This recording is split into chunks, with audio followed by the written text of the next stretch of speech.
ஆண்டவராகிய இயேசு கிறிஸ்துவின் நாமத்தில் காலை வாழ்த்துக்கள். இன்றைய மன்னா, அங்கே அவரை சிலுவையில் அறைந்தார்கள். யோவான் 19:18. பாருங்க, இன்னைக்கு கைகளிலே உண்டான காயத்தை குறித்து நம்ம பார்க்க போகிறோம்.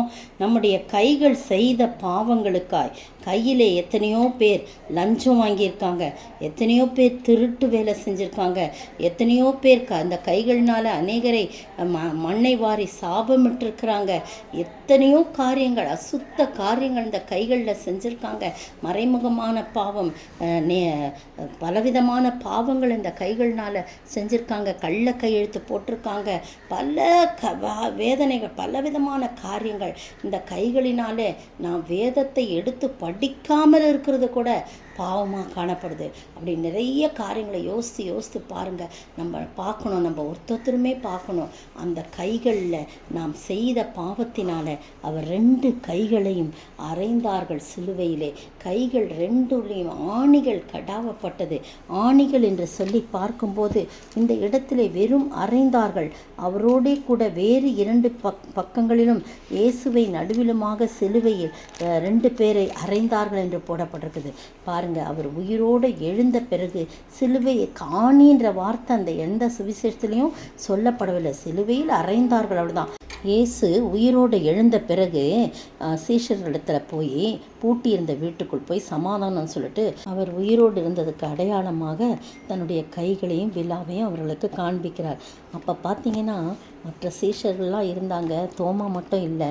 தோமாட்ட சொன்ன உடனே அவன் சொல்கிறான் பாருங்கள், 25ஆம் வசனம், யோவான் 20:25, அவருடைய கைகளில் ஆணிகளினால் உண்டான காயத்தை நான் கண்டு அந்த காயத்திலே என் விரலை இட்டு அப்படின்னு சொல்கிறான். அந்த இடத்துல தான் ஆணிகள் அப்படின்னு சொல்லியிருக்கேன். இப்போ ஆணிகள்னால தான் அவரை அறைந்தாங்க, ஆணிகள் வைத்து அடித்தாங்க.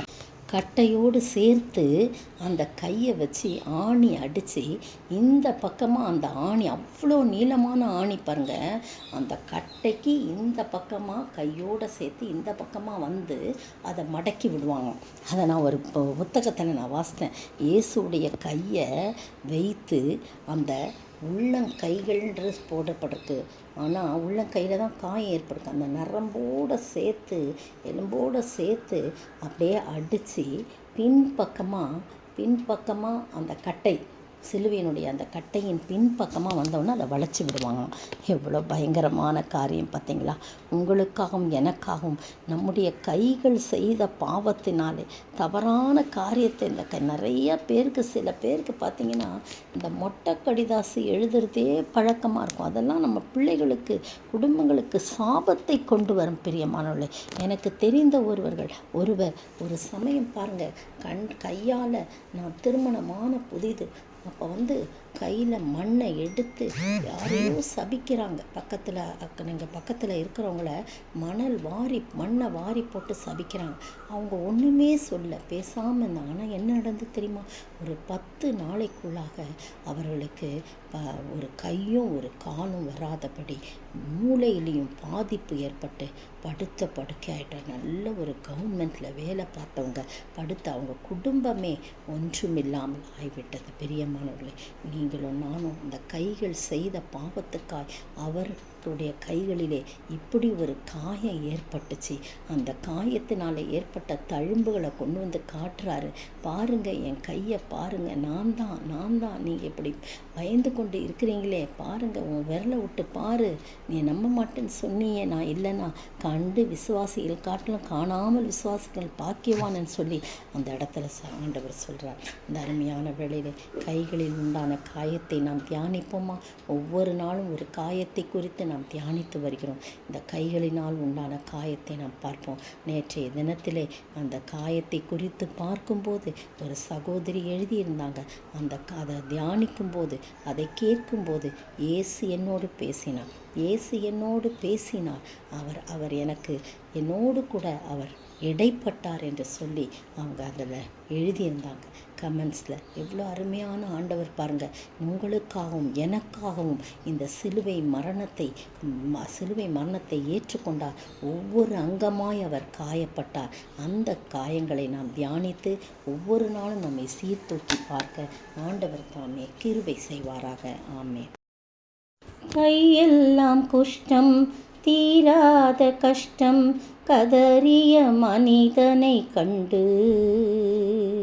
கையெல்லாம் குஷ்டம் தீராத கஷ்டம் கதறிய மனிதனை கண்டு. கனிவோடு நோக்கி கரம் தொட்டு தூக்கி கருணையாய் சுகம் தந்ததாலே உந்தன் கரங்களில் ஆணியோ அரசே, அதுதான் சிலுவையின் பரிசே. உந்தன் கரங்களில் ஆணியோ அரசே, அதுதான் சிலுவையின் பரிசே.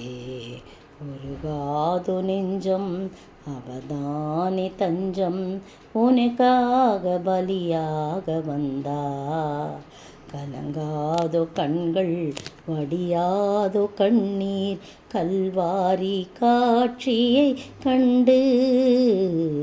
கல்வாரி காட்சி கண்டு உருகாதோ நெஞ்சம். நேற்றைய பதில், அந்நியரை அடக்கம் பண்ணுவதற்கு குயவனுடைய நிலத்தை அதனாலே கொண்டார்கள். மத்தேயு 27 வசனம் 7. இன்றைய கேள்வி, கொல்கதா என்றால் அர்த்தம் என்ன? கொல்கதா என்றால் அர்த்தம் என்ன?